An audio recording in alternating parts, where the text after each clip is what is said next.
Good afternoon. Good afternoon. Yeah. So, can you just introduce yourself, your name, and what brought you to Ocuville Eye Center? My name is Ido Adepolu Salami.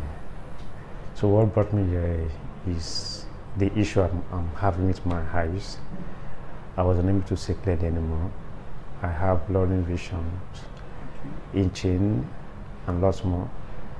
And mostly my nature of work, I'm unable to see. When I'm on the system, I can't read, I can't do anything. Serious headache. So I was so perplexed, so down. Sorry. So, right now I can see that you've been placed on a scleral lens. What is your experience right now? Well, the difference is clear.